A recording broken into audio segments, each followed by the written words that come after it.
a diva. I'm a Na na na, diva is a female version of a hustler, of a hustler, of a hustler. Na na na, diva is a female.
of the 2024 presidential race. Tonight, we sit down with Leo Stone, the current Republican nominee for president, who has defied all expectations, once dismissed as a long shot candidate with zero support. Stone has captured the hearts of voters and secured his party's nomination. Tonight, we explore how this political underdog managed to rise from the obscurity to the top of the ticket and what his plans are for the future of America. The story of political upheaval and uncertainty tonight on 60 Minutes. Now, Mr. Leo Stone, do you have anything that you'd like to say to the people before we begin? I would like to say thank you for having me. It's an honor to be interviewed by you tonight, and let's get forth with this interview. Okay. First question is, how do you feel about winning your party's nomination for president? I feel very grateful that I'm in this opportunity to be the Republican Party nominee in regards to, serving the people of America, which I hope to do in a few weeks, and being the person who could help this country go in a going forward way. And that is something that I am extremely grateful to do, and I'm really happy about it. Is that all? Yes. Next question is, if Mr. Stone, you were once off as a political outsider with no chance of success, what do you think has been the key to supporting Rise, and what do you respond to critics who argue you're more of a populist figure than a serious statesman?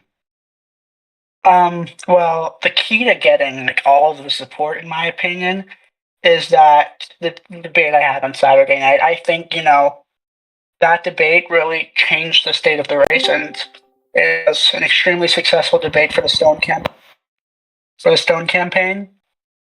And to critics who say that I'm a populist, I don't consider myself to be a populist. I consider myself to be an extremely anti-establishment person. I work for American people, the American people. I work for everyone. I don't work to be a person who just goes into office and doesn't do anything. I want to work for the American people, and that's the plan that I plan on doing. Day one, working for the American people. And if you want to call me a populist, fine, but just know I'm not one, and I never will be one.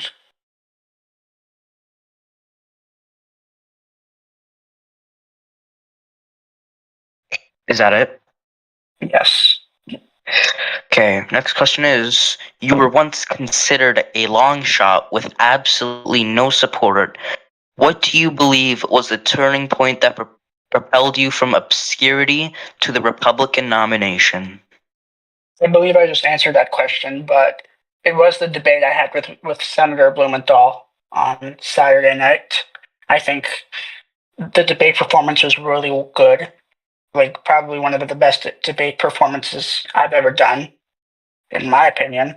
And I go from, the person who is least likely to win to the Republican nominee in just a span of that time. So that is my opinion. And I think a majority of the consensus could agree with that. Okay. Next question is, you've managed to rally a diverse and passionate base of voters, but critics argue your support is built on anger and delusionist rather than a coherent policy agenda. How do you respond to those who are tapping into your negative emotions rather than offering a positive vision for America's future? Well, I don't want to be someone who has a platform that is based on hate, anger, and negativity. And obviously, I know it's getting something like that. And the goal for the upcoming days is to talk about policy and to than to settle down on the attacks, because the attacks, they won't get me elected. I want to share how I want to help the American people, and I have a whole list of plans for that. And so I'm going to take it a little slowly, starting off, but then we're going to be policy, policy, policy, instead of attack, attack, attack. I want policy to be the main reason that I'm in office, the main reason why I win this election, not just attack, attack, attack, because the American people may not believe me if attack, attack, attack. Policy, policy, policy, that is something the American people want. And that's what they want from their president, to have someone who has policy for the country. And that's the plan.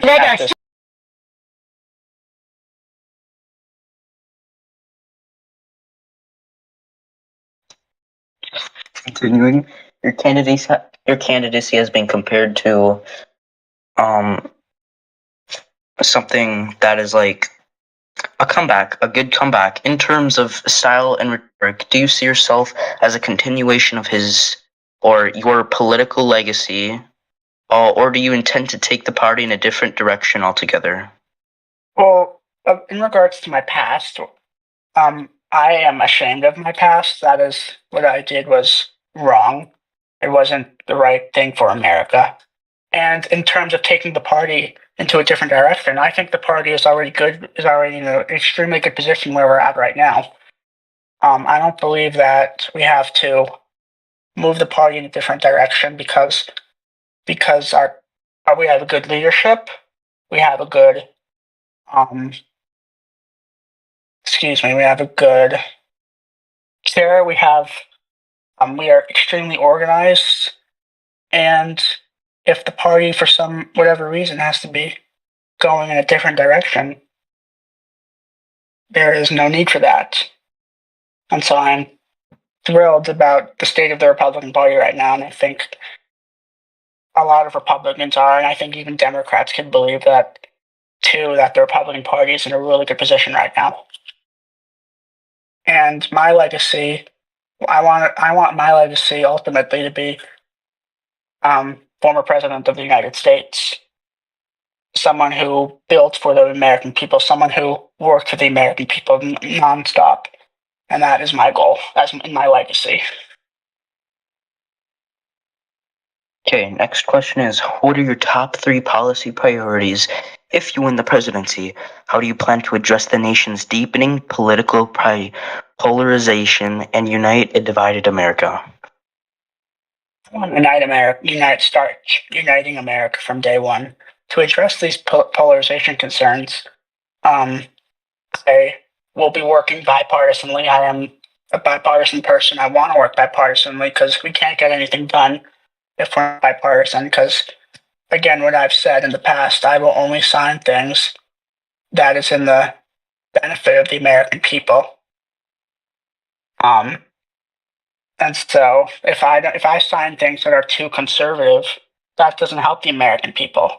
I want to sign things that are for the American people that, in my opinion, in my greatest opinion, benefit them. I'm not going to be signing things just because they are conservative values, just because they were passed by Republicans. I want to sign things that are good for the benefit of America, not just the Republican Party. And that will help me unite America with this increasing polarization. Because the more unity we have, the more bipartisan our legislation is, the more things that I believe help the American people, that will take us slowly but surely, and it will unite the American people.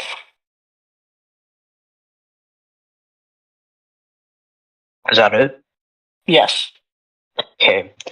If you win the presidency, what will your foreign policy look like? How will you plan to navigate tensions with China, Russia, and other geopolitical adversaries while maintaining America's global leadership? Well, to help this, I don't want to be, in a position where we're in a global armed conflict. That is not my intent. My intent with foreign policy to help make peace with these countries. Because when I'm in office, that is my goal. I don't want to, make the wrong decision that gets us to a conflict. That is not my intent. My intent is not to just quote troll these other nations by saying, "Oh, I have a big red button." It's very good. My intent is to work on making peace treaties and not and making sure we're neutral with these other countries. Not necessarily be in an alliance with them, but make sure we're just neutral. We're not having a conflict. And that is what my goal is in office. That is something that I will be working on. I have a foreign policy plan that I would like to get in the works in a few days. But that is all on behalf of that for now. Okay. People have called you a populist demagogue and accused you of being a divisive rhetoric. How do you respond to those who say you're more focused on creating conflict and chaos than actually governing? I don't want to create chaos. My goal is to not create chaos. Um, I don't want to be dividing. If I'm dividing, like the country, then why should I want to be president? I don't want to be president to divide. I want to be president to unite. And and I'm saying this right now. I'm not going to divide the country if I'm president because I want to make sure our country is united. We are the United States. And dividing the country will make everything worse for everyone. And that is something that I don't want, getting in the way of affairs that are going on within the government and possibly even foreign affairs. So the way I say to you, to people who are saying that I'm dividing, I guarantee you I will not divide at all when I'm president. I will be the most honest president. I will be the most respectful president. And again, I won't divide as president. Next question is, America is deeply divided on issues like abortion, LGBTQ rights, and immigration. How do you plan to bridge these divides? Or are you open to compromise? Or do you intend to push through your vision for America's social landscape? In regards to social landscape, that should not be an issue that, if I'm being completely honest, that should not be an issue that, I should have to be responsible for. Because social landscape, abortion, LGBTQ, immigration, I will talk about in a minute, but those two topics, that should not be a decision of the President of the United States. That should be an issue with, family and professionals in those respective fields. Those social issues should not be an issue of my presidency because I am working on things for the American people, not just a specific group of people who have, who are LGBTQ, who have situations going on with reproductive rights. In regards to immigration, however, I would like to close the border. The border in is not should not be open. We should have it closed. This is because it is important for the border to be closed. Excuse me. Only because it is very, very important that we have issues going from America. I don't need people coming illegally moving to the United States because those should not be my issues. They could move here illegally, but we don't need people crossing the border illegally. That is not okay. And I want the border to be closed, and I will close it when I'm president. Is that it? Yes. You've had a contentious relationship with the media throughout your campaign. Do you believe the press has been unfair in the coverage of your candidacy, or do you think it's a reflection on the broader political polarization in this country? I think it could be a mix of both. My presidency in the beginning, obviously by everyone, was not taken seriously at all. Even I admit it. I don't think I took it seriously because, obviously I wanted the nomination, but it wasn't, the best ran campaign. And it also has to do with polarization. polarization is an issue going on in our country, and it is not good for anyone.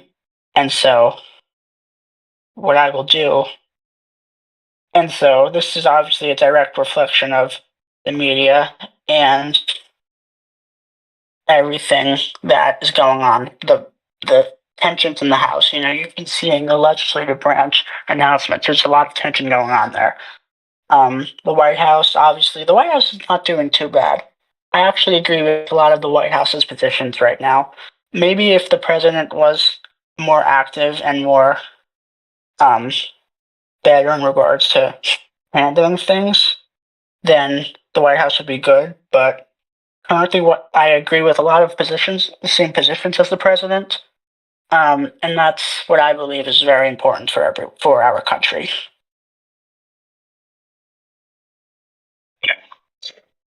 Many wonder about the future of the Republican Party under a new leadership and under a new Republican nominee. Do you envision a new, more inclusive GOP, or do you think it should double down on its traditional base? What's the long-term vision for the party beyond the next election?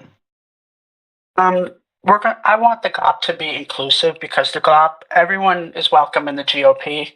There is no need to be doubling down on traditional values because, in my opinion, that just quote locks the GOP, and we don't want that because that will not help us in future elections.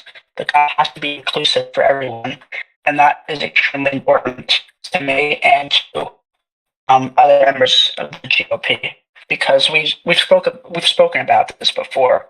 Doubling down on the GOP traditional values, it is in regards to what we believe that would be a better option. But in terms of electability, getting GOP values into the government, that is not good for the future. So when I am president, I will be making sure we have Republicans joining in and making sure our party is open to all. Everyone is welcome in the Republican Party. Okay. Many view your rise from a remarkable risen from just a singular debate. But beyond your success, what do you believe has shaped your political views?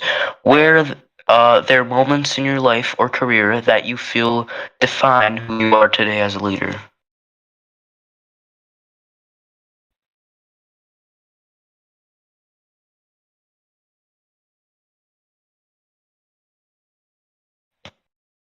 Mr. Stone, are you there? Sorry, yes, someone was playing a sound that was a bit concerning. Did you need me to repeat the question? If you can, that would be great.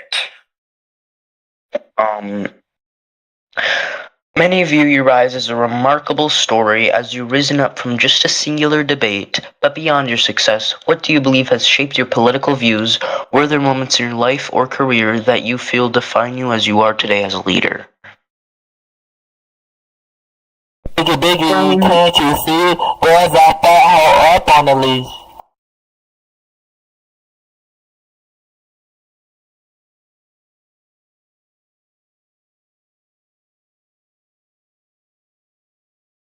Um, Mr. Stone, are you there? Yeah, someone keeps playing a sound effect in the background that I don't know what it is. Um, just ignore it. Just ignore it. And mute their soundboard. You may continue. So I rose up from the debate. I'm, that is probably highlighting my career, something I'm.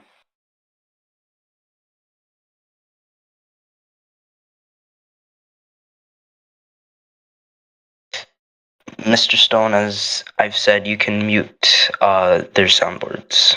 Who is doing that? It is Cameron. Okay.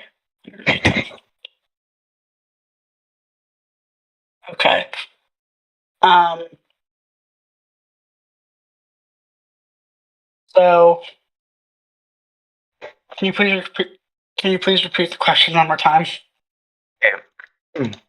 Many view your rise as remarkable as you've risen from a singular debate, but beyond your success, do you believe this has shaped your political views? Were there moments in your career that you feel define who you are today as a leader? I think, ever since past the debate, I feel like that, people have been able to see a better side of me, the truer side of me, because of how important I think it is. It is something that I am extremely thrilled about, being someone who is able to be working in this position to on behalf of the Republican Party, and it boosted my career as a Republican because I don't come. I've only been a former representative, and so this is an extremely thrilling thing for everyone, and that is something that we're going to work on. I'm going to walk the process with everyone, and hopefully, when I'm walking like this, I could be elected president. And that is what the ultimate goal is. Is that it? Yeah. Moving on to the next question. How do you feel about Congress, the Speaker, the President Tempore, or House leadership? I feel very thrilled at what's going on in the Congress. Obviously, I said earlier that the Congress is a little messy, but what they're doing is good for America. I've seen, what they're passing. I've seen the agenda of everything.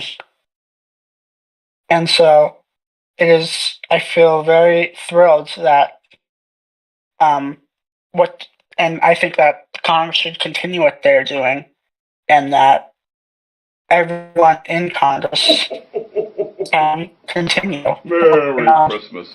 You've been a good boy. And ultimately, I know you have. I will probably sign it. I will probably sign, all of this legislation. And that's good on behalf of America and probably even the world. Is that it? Yep. Next question is, many Americans feel disillusioned with Washington. How would your administration reform the federal government to make it more transparent, accountable, and responsive to the people? Again, I said this, we will have transparency we will there will be announcements in the executive branch / White House channel whenever something we do happens. Excuse me. There will be a Twitter account for the White House to keep everyone updated. We will be working closely with the press secretary to keep the press informed. And transparency is very important because in my opinion, you can't govern well if you are not transparent. And so that's the plan, is to be as transparent as I could possibly be. All right, we will stop right there. We will be entering a short break for a few minutes. Thank you.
Merry Christmas. Have you been a good boy? I know you have.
Welcome back to 60 Minutes. We will be continuing our interview with Mr. Stone. Beginning with our next question, if you were to look back at your time as president years from now, what do you want your legacy to be? How do you want history to remember Leo Stone? I want history to remember Leo Stone by being someone who was always as transparent as possible with the American people. Someone who worked on the American people's behalf every day of the week.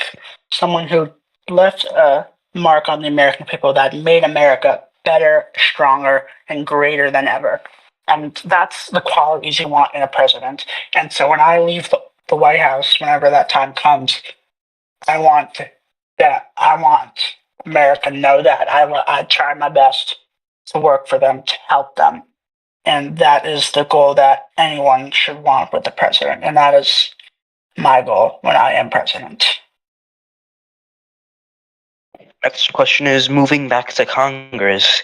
Based on the recent polls out of the House of Representatives that have just released and legislative announcements, how do you feel about the Republican leadership, specifically Speaker Bennett?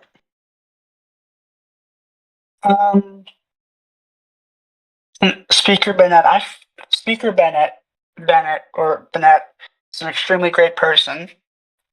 He always works hard for the American people. He knows, the things that he is doing, and I'm very grateful that he is the speaker because he knows, the things that he's doing, the things he's doing on behalf of the American people help, and I know that he knows that, and I hope that he feels that he always has my support, regardless if I will be president or not. And that is something that I speak on behalf of many Americans, and that is extremely important for our country. That we have a speaker who does effective things for America. Moving back on that question, could you provide a little bit more information on specifically the majority leadership, such as the Majority Leader Henryson and Majority Whip Smith? Majority Leader Henryson and Majority Whip Smith, both very great people. Mr. Henryson, I'm very grateful that he dropped out of the race to give me this position, to put me in this role, because I feel that on behalf of the American people that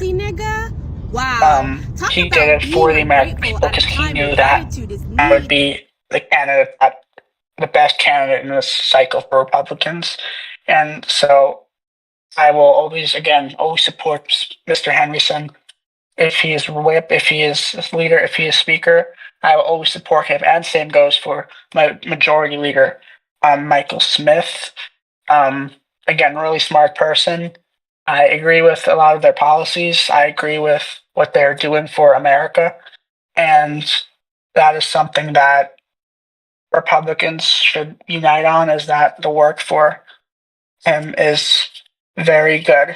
And so I am very thrilled about the Republican leadership in Congress right now. Is that it? Yes. Next question is, how do you comment on UKB's desire to get out of Bonn? Excuse me? Can you please repeat that? Basically a United Kingdom Bloxburg's desire to get out of Bonn, which is the current United Nations. Okay. Again, that is a foreign policy thing. I don't think they should leave Bonn because them being in Bonn helps strengthen our relationship with them. And again, we have to have as many relationships as we can that are good. And so I don't think that they should switch out of Bonn. But again, it is not my say whether they do or not. That is completely within the political landscape of their government. And if they want to leave it, that is on them. I think that the United States should support them in whatever decision they make. Is that it? Yes. Moving on to the next question. To economy, how do you feel about news businesses? Do you support business industry such as the news? I do, because I own my own news network. I think that we should have as much. I think that our news network they shouldn't be like, a lot of them say the same thing. And so I think that we should have a more diverse news network. And I'm sure everyone could think that. But it is extremely important for our country in regards to, She needs to go back to and Mexico. She's gonna have to making swim the the news. waters back. That's why It's Trump is sending all of them back right now in a Very, truck. He's trying to do border patrol. Sometimes it's transparent. It's very, very diverse. The news, that's what I meant to say, diverse. But a lot of times it's just polling. It's like polling. It's news about certain people. And what I think should be going on in our news going forward is that they're more interactive with the community. And that's what I think is going to benefit the American people, in my opinion. Okay, but in that question, how do you feel about other businesses such as restaurant, food industry, energy industry, or retail industry? Always support small businesses, and I always will. So I feel that they are very good for America, and I will always support them now and even when I'm president. I agree with whatever they do is an internal affair of them, but I don't want to get involved in their business, but I want to be able to support them to make sure it's full, and that is extremely important in my government. Moving on to the next question. What policies as president do you plan to enact to help the American people in general? My policies are to help the American people. My economic policy, to make sure that our economy is stable and make sure everyone is supported, lowering taxes, healthcare, health insurance. I am not really a big fan of our current healthcare, so if I can, I will try to do something about it to make sure everyone is able to get healthcare, make it affordable, because again, healthcare should be a right, not a privilege. And honestly, anything that the people in America. I said I will close the border. because people coming in does not help America. Foreign policy, and I don't really like the name foreign policy, but if it helps America, I'll do it. I'm not thinking of other countries first. I'm thinking of America first. Abortion, LGBTQ, all these social rights, that should not be a political thing. That should be a thing of the people who have affairs, who have situations, who are LGBTQ, and who have situations with reproductive rights. There's not that should never be a Leo Stone thing. That should be an internal and family and professional in my area. Is that it? Yep. Moving back to Congress, how do you feel about the legislation that the House of Representatives has just passed in the past hour? Let me look. I have not really seen the legislation, but they all seem Bennett care. All of these help America.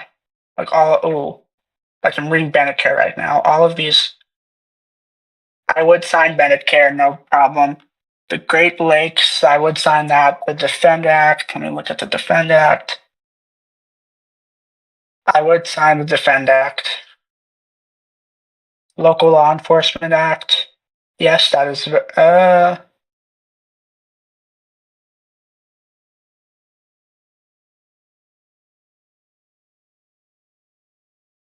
I don't know about the Local Law Enforcement Protection Act, although it does look good for America. I don't know about that, and the Investing in Rural America, I would definitely sign that. And so those 5 bills, maybe not and probably the Local Law Enforcement Act, I would sign because those all help America. They don't help a certain party. They don't help a certain group of people. They help everyone in America. And that is, again, something that I really care about for our country. Now, moving back to Congress, as those bills are sent to the Senate, how do you feel how the Senate operates, or how do you think, how good is it operating? The Senate's operating, in my opinion, right now, they're operating really well. The Senate is doing great in regards to, their leadership, the people who are in it. And so, again, that is extremely important to me. A stable Senate is the pathway to a stable country. And when I'm president again, I will support the Senate if they support my agenda and in a bipartisan way. Again, helping Americans only, not helping a certain people, not helping a certain group of people, not helping a certain party, helping Americans. That is the goal. And so if the Senate can support that, I will. We're gonna get to Minnesota from here. Well, why don't we go down to the elephant lot?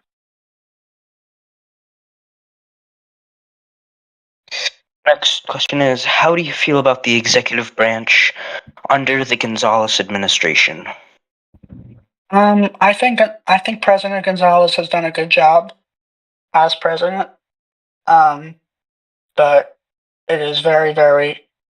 But I think his policies are good. But I think there is error in his administration that he could fix. Obviously, the scandals. I'm not doing well about it. Those aren't good. I am a supporter of what he's doing with the business conference. And that's that on his regards to work for me. But what I am disappointed in is that what he has said about Speaker Bennett. Although I don't, again, him, Mr. Bennett, that is probably one of the only thing I don't support Mr. Bennett on is that he decided to subpoena the president. That does not help the American people. That was a political affair, and there was no reason for that. And so, otherwise, everything in the government's going smoothly, and I would like to continue that when I'm president. That's the goal of my presidency, to do that.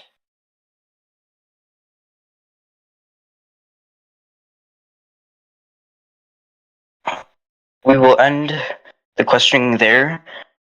We thank Mr. Stone for coming on 60 Minutes with us, and Thank you for having me. and that concludes tonight's edition of 60 Minutes. We heard from Leo Stone, the presidential nominee who has defied all expectations. Once written off a contender, Stone now stands as a serious candidate with a real shot at the White House. His rise is a reminder of the unpredictable nature of politics and the power of perseverance. Thank you for joining us tonight. I'm Michael Smith. We'll see you next time right here on 60 Minutes. Hey, turn up your volume way up because I have a secret to tell you.